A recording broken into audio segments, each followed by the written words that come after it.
So we knitted as usual, then we slipped the stitches of the thumb on a waist thread, and now we need to make 4 extra stitches. 1. I honestly don't know how to explain this, but you see I'm just, spiraling the thread around the needle. 3. 4 extra stitches are done, and after that, the plan for the next 40 rows, in my case, is just plain stockinette stitch. When I get to the 4 stitches I just made, extra stitches, I knit them too.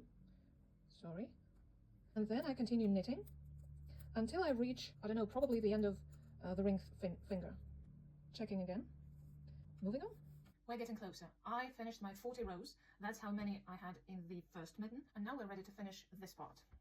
Just in case it's more visible on this color of the yarn. So the question is, how wide do you want this part to be? Here we have 6 stitches. I know that the start of my row is the center line of the mitten. That means I knit 2 and then I start decreasing, meaning I knit 2 together and they both lean to the left. Then I knit through all the stitches on this needle, and I know that the center of this side of the mitten is right in the middle of these stitches. So these 3 stitches are my top part, and this one is a decrease. So I knit them leaning to the right. You see how they lean, how they are not twisted. They are together, and I forgot to put a stitch marker there, so I'll start it now. 1, 2, 3, 4, a stitch marker, and then a decrease. And I knit until I have 4 left on this next needle. Knit 2 together, checking that they are not twisted, they feel comfortable. Stitch marker, knit. And I chose my decreases to be very fast.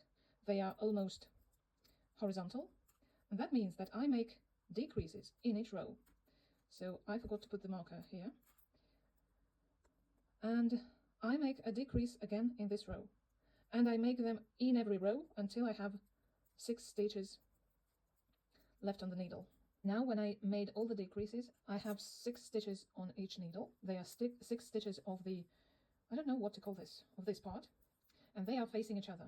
And now I'm going to do what is called a Kitchener's stitch. Now, if this is not enough for you, if you need the same thing slower and more, go to YouTube and type in the Kitchener's stitch.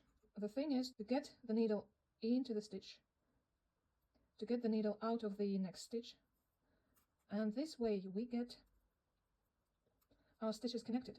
Let's try it on and check how different they look when they are 1 layer and 2 layers.